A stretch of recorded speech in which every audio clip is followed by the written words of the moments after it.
son to Disney World and ended his life. Little do people know that Disneyland and Disney World are sometimes the last places people see. You're watching Darkness Prevails, the best channel to share your creepy stories with the world, because this world is a strange one. I think most of us have a special place in our hearts for Disney. Their films have enchanted us, children and adults alike. But that's not to say that some very sketchy and horrifying things don't go down at their theme parks. Enjoy these allegedly true scary stories from Disneyland and Disney World. If you want to be in a future video, I'm looking for stories from KFC. Send them to me at darknessprevails.org/submit. Oh, and stay till the end for my favorite early comments from the previous episode. Now, are you ready for the worst vacation of your life? Number 1. One Night at the Polynesian Resort. Submitted by Alexis D. When I was 15, my mother and a few friends of mine announced that they would be taking me to Disney World during my winter break. This was super exciting, because I'd never been, and any chance to get away from snow-covered New England was a huge deal for me. Not to mention I'd be leaving early, a few days before school let out, and I'd get to skip a few days of school. So myself, my mother, and her two friends hopped on a plane and headed down to Florida for a week of fun, at a place that was meant to be the happiest place on earth. Everything was going great.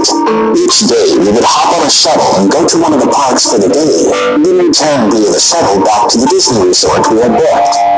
For those who don't know, the resorts are basically little parks themselves, where guests at Disney can stay and not have to worry about driving to parks or finding food or entertainment on their downtime. Our resort was themed like an island getaway, with big palm trees, giant pools, and very bright and tropical color schemes on everything. The only downside was that our room was located in one of the buildings furthest away from the hub of the resort.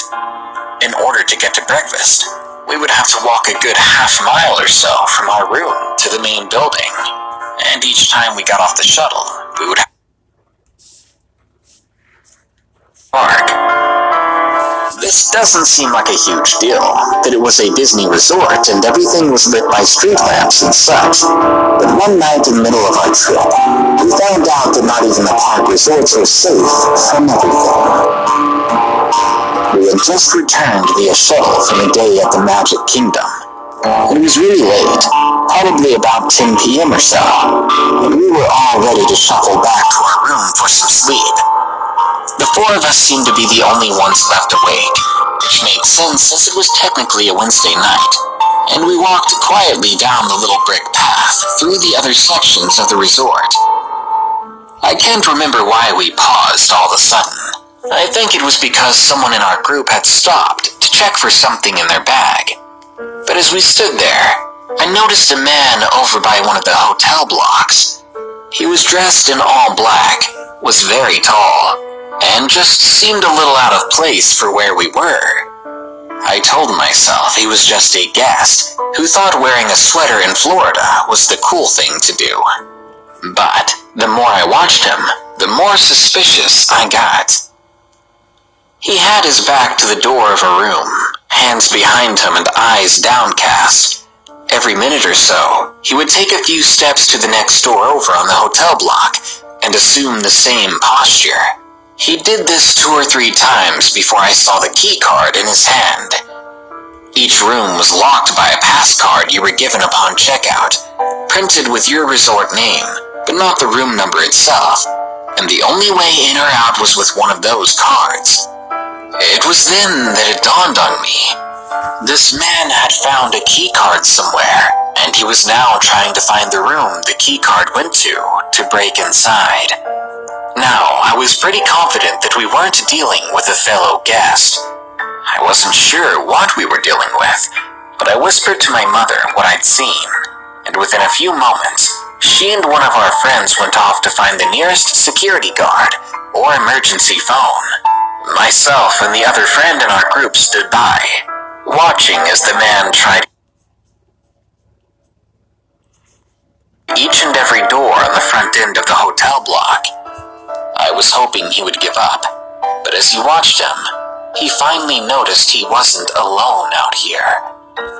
He turned his head sharply to face us, and I remember feeling him stare, despite the hood shadowing his eyes. He straightened up, shoved the card into his pocket, and started towards us with purpose in his stride.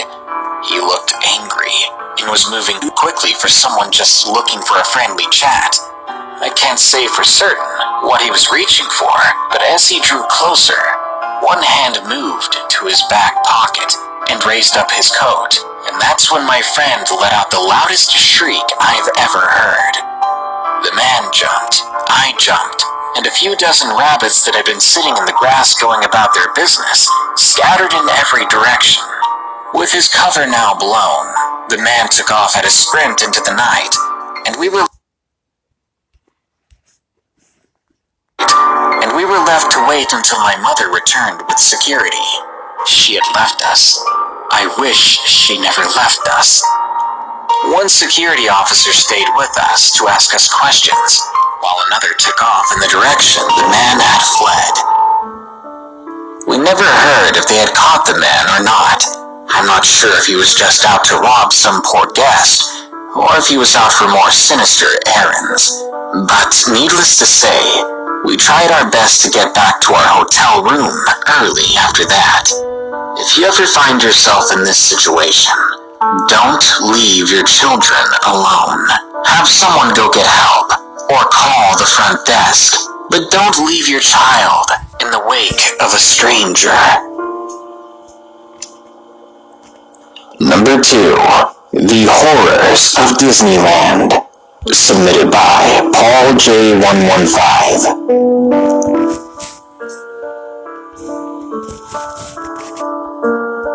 This isn't my own story, but a story that happened to my friend and his girlfriend.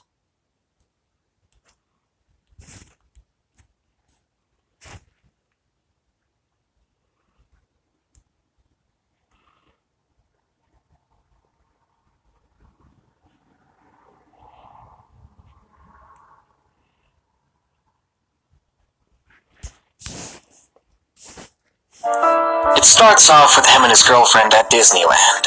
At one point he's waiting for her, when he sees one of the people dressed up as a Disney character looking at him intensely, and mutters to himself, "What the heck is wrong with him?"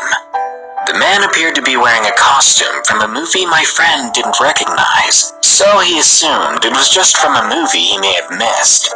Around that time his girlfriend gets back and taps him on the shoulder, saying she's ready to go.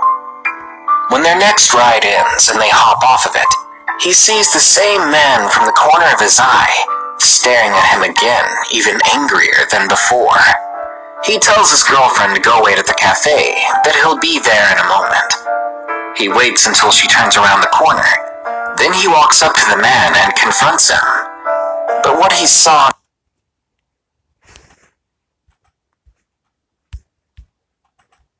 terrified him to the bone. Before, he couldn't make out much of the man's face, but now that he was close enough, he could hardly breathe. Under the mask and between the jaw of the doll, he saw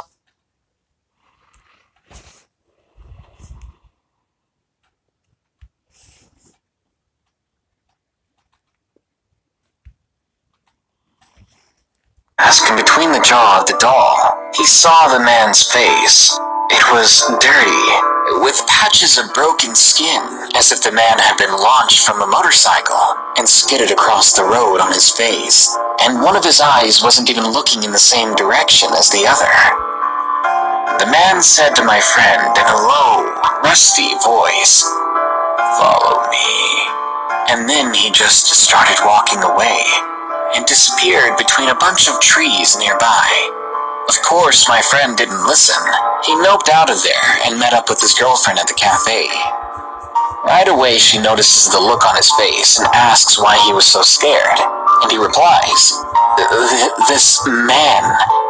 "What man?" she says. And George says, "The man that was right next to us sitting on the table." So she asks what about him. He described his face. She gasped and said, "What do you think happened to him?" In a whisper, trying not to draw too much attention, he replies, "I don't know, but I don't like it." And she agrees. They decide that they need to report this to security. But as they're about to leave the cafe, that man returns, blocking the way and placing his hand on my friend's chest. And he says to the two of them, "Aren't you coming?" Once again, the weird man walks away, expecting them to follow.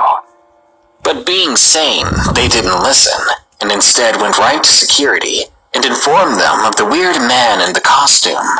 They described what he looked like. The security officer then says, with an odd look on his face, that they don't have anyone there wearing such a costume. They stayed at the security office for safety, as a few officers went around the park looking for the man that matched the description. But they didn't find anyone like that. After they left that day, my friend and his girlfriend were very wary to ever go back. Because that day, they saw a man dressed up at the park, trying to lure them somewhere alone. And that man was someone that didn't even work there. Number 3. The Stranger, submitted by Isaiah. I was 13 years old and led a pretty normal life, never really having anything strange or creepy happen to me until October 31st, because that year my family decided to spend Halloween at Disneyland, the happiest place on earth, they say. Now, I'm not usually worried about strangers, especially at a theme park like that. Everyone there seems so happy, or how some say normal looking. Now, the park closes at midnight, and the park was closing soon by then. My mom and dad were tired, and after a lot of begging, they decided it would be okay if they went back to the hotel room, leaving me to finish up the night having some more fun. I knew where the hotel room was, and I had a cell phone on me, so they thought I'd be safe. Once it was midnight, I'd get straight back to our room. I didn't tell them that I was feeling tired too. I was ready to have a blast and wake myself up with some fun rides. The park only had a couple of people left in it, as everyone else was leaving. At around the 30 minutes left mark, I thought I'd do one more ride, then go ahead and go back. So I chose the Pirates of the Caribbean. I was getting on, and then another man walked up by himself. This didn't bother me. It was just another person wanting to enjoy the ride. But because he was so silent, and he had a blank expression on his face, it gave me a weird vibe. Better yet, I was in the front row, and whenever I glanced behind me, I caught him looking at me several times, and before the ride even started for just the two of us, I heard him singing the theme to the ride, and then during the middle of the whole thing, I felt the ride shift, only to see him suddenly sit next to me. We were the only two people on the ride, and he had decided to move to be next to a 13-year-old child. That was definitely strange. He kept looking over at me as well, and I'd never felt more uncomfortable in my entire life. I was never more relieved in my life than when that ride ended. I hopped off of it as quickly as possible and got out of there, power walking back to our hotel room. But the entire way, I felt like I was being followed. I kept turning around to see nobody. Well, that was until halfway back, because when I turned around then, I saw the man from before. He was about 15 yards behind me, and he smiled in the distance. So that's when I started running. I made it back safely and told my parents about the whole mess. Luckily, we were leaving the next day, so there was nothing left to worry about. Or that's what I thought. The next morning we were packing to go home, and the one time I walked to the car alone to pack some stuff in the trunk, he came up to me, and without a word, he just smiled down at me. I screamed and ran back to my parents. They looked around for the man, but couldn't find them. We packed up the rest of the stuff and left without further. Yes. Hey, can you do Monica a favor? What? Can you go outside, across the street from my house, and look on the street and see if you see her debit card on the ground? She can't find it anywhere. Okay. Take your phone with you and turn your flashlight. You know, like where? Oh, we're not there.